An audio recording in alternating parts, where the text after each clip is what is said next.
Aku gagal tuh, dek, dah katik, duit itu dah katik nama lagi, dek. Baca lagi aku, dek. Nggak ada lagi ibu ya, Iya. ibu hidup sendirian. Iya. Pada waktu itu tahun berapa ibu daftar haji itu? 2010, dek. Berapa uang yang sudah masuk itu? 25.100.000. Udah 2 juta, 25 juta 100. Belum dikembalikan. Belum, dek. Ibu berharap dikembalikan nih Oh, diharap dia untuk makan lah. untuk makan ya. Enggak dia untuk apa-apa. Untuk makan. Tapi niat ibu masih pengen naik haji itu. Masih, dek, kalau ada namanya, kalau ada orang namanya aku masih, dek. Kalau udah itu dia balik bayar untuk makan, dek. Ya, itu tadi kita sudah mendengar salah satu kisah juga dari salah satu calon jemaah yang gagal berangkat. Ini mungkin kembali ke Bu April ya, Bu. Ini tadi kita sudah melihat salah satu ibu-ibu yang kemudian bahkan sampai bercucuran air mata. Sebenarnya waktu itu sebelum ada informasi kenaikan, sudah menyiapkan berapa, Bu? Dan persiapannya seperti apa tadinya? Kalau kita tuh nabung dari tahun 2012, dari awal setelah daftar itu kita langsung menabung untuk berempat sampai ke 2017 dengan total 120 juta. Tapi karena pelunasannya yang tinggi buat kami untuk berempat untuk dilunaskan karena uangnya juga nggak cukup. Jadi 120 juta tuh saya pikir nggak cukup, jadi saya batal aja akhirnya. Jadinya tadinya saat dikasih tahu ada kenaikan itu harus menambah berapa? 26,3. 26,3 Iya. ya. Akhirnya karena biaya yang cukup tinggi itu memutuskan tidak jadi berangkat, Iya. 3 saja yang berangkat gitu Iya. ya.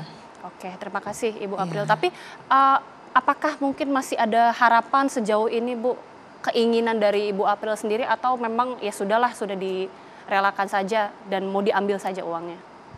Kalau harapan sih sebenarnya masih pengen ya untuk pergi gitu kan, karena kan untuk ibadah kan. Tapi kalau memang misalnya masih ada jalan yang lebih baik atau gimana untuk umroh atau gimana, mungkin bisa. Oke, saya ingin kembali langsung ke Pak Iskan. Pak Iskan, ini kan tadi Mas Ahmad sudah mengatakan, Pak Wahyu juga sudah mengatakan bahwa BPKH ini kok terkesan ada salah pengelolaan, bahkan kurang kreatif. Ini mungkin tanggapannya dari DPR bagaimana? Oh, yang pertama memang kita harus mengubah undang-undang ya supaya BPKH lebih bebas.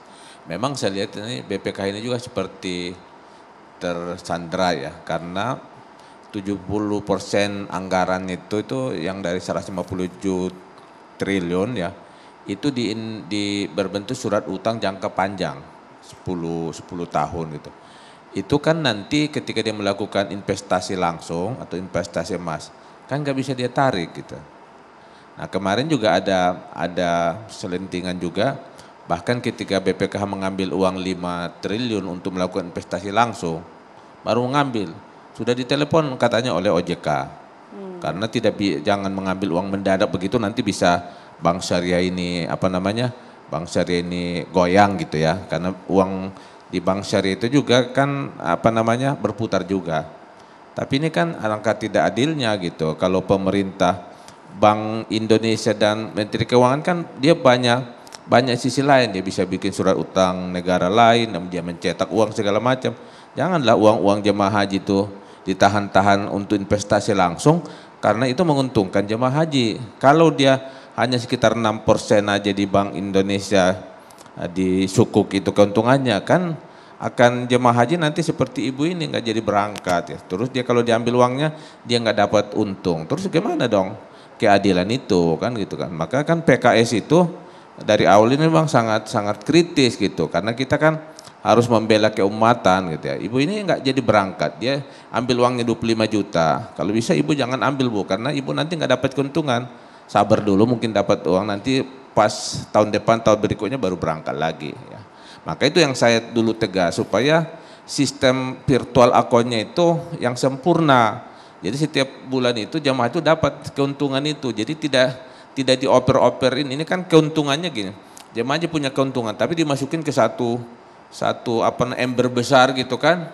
Yang apalagi dibilang abang kita tadi itu tidak dijamin LPS itu jadi masalah juga, walaupun BPKH selalu mengatakan itu dijamin gitu, tapi nanti kita minta penjelasan lah dari OJK itu apa memang benar-benar dijamin gitu ya. Oke, saya boleh minta tanggapan dari Mas Ahmad, bagaimana kemudian ini jawaban langsung dari Pak Iskan tadi? Iya, pertama kita sebagai publik ya berharap DPR dan pemerintah ini cermat dalam mengevaluasi BPKH. Menurut saya BPKH ini perlu diaudit. Diaudit terutama investasinya, kemana saja. Karena ini persoalan imbal hasil yang sangat minim menurut saya. Saya punya data misalkan portofolio dana haji 2018 sampai 2021 ya ditempatkan di bank syariah itu 32%. Ini juga bermasalah. Kenapa menurut saya? Karena imbal hasilnya itu di tabungan atau di bank syariah itu cukup kecil, hanya 5,2%. Kemudian di SBSN dan SDHI ini kalau di total sekitar 65%, paling besar. Cuman kita lihat berapa imbal hasilnya dia. Di sini disebutkan SBN itu 6,85 atau kalau tahun 2023 ini 8%. Nah, yang investasi langsung yang tadi saya sampaikan memberikan imbal hasil tinggi, ini bisa sampai 9%, itu ternyata ditempatkan investasi langsung itu hanya 0,66%. 0,66% yang memberikan imbal hasil paling tinggi. Ini kan apa istilah kalau bahasanya ngaco. Jadi saya kira ini perlu dievaluasi Pak Iska, nih PKS dan partai yang ada di DPR harus berani evaluasi ini.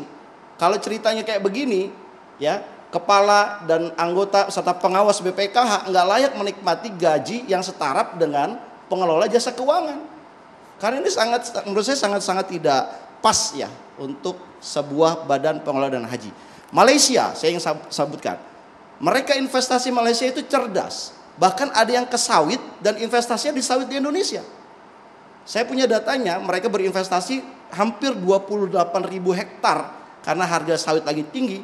Mereka investasi di Indonesia dan kemudian dibawa ke Malaysia untuk dana haji.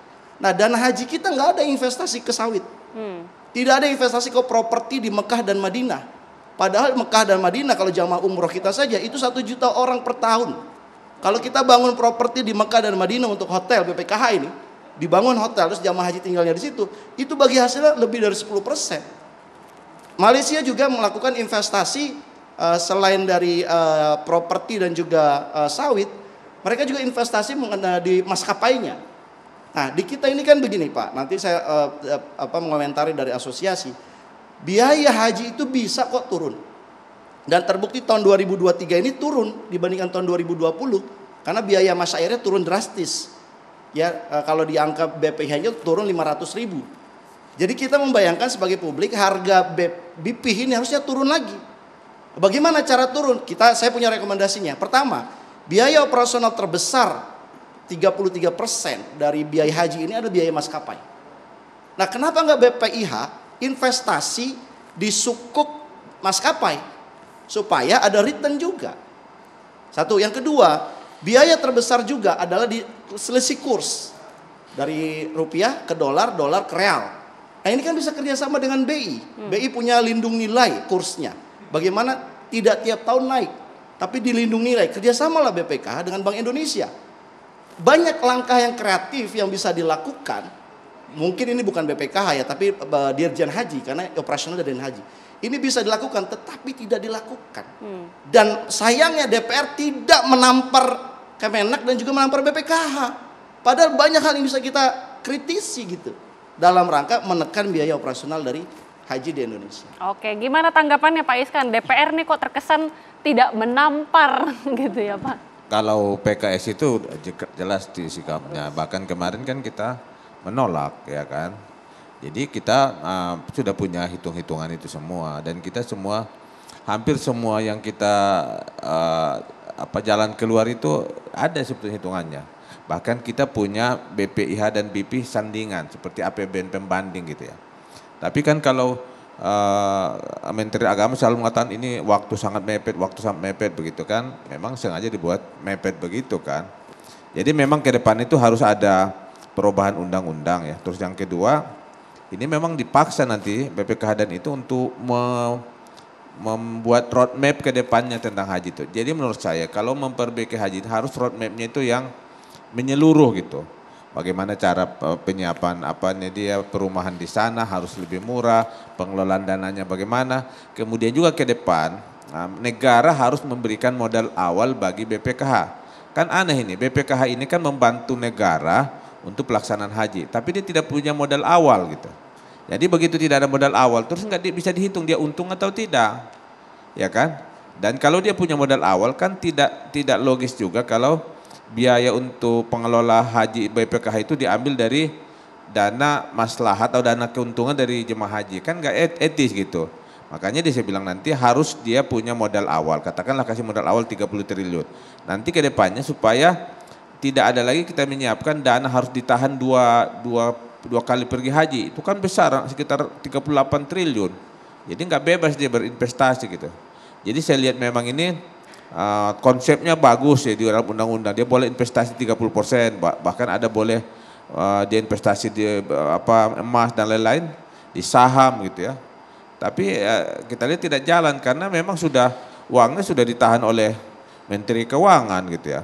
Udah sukuk di sana sekian tahun dan sekarang kita lihat kan apalagi utang negara itu saya lihat kemarin laporan dari Pak JK itu untuk bayar bunganya saja 420 triliun. Ya kan berarti seperempat dari pajak yang kita bayar itu hanya untuk membayar bunga, ya kan? Nah, berarti kan itu sekitar 120 triliun itu utang-utang negara yang 7.000 itu 120 triliun itu utang itu dari sama jemaah haji. Oke. Ya gitu kan. Oke. Masa pemerintah ngutang sama jemaah haji sih gitu kan. Tadi ada yang menarik juga dari pernyataan Mas Ahmad bahwa sebenarnya biaya haji ini masih memungkinkan untuk turun begitu ya Mas ya. Nanti saya juga ingin minta tanggapan dari Mas Wahyu. Apakah itu benar-benar memungkinkan untuk terjadi? Tapi usai jeda pemirsa kami kembali. Usai jeda.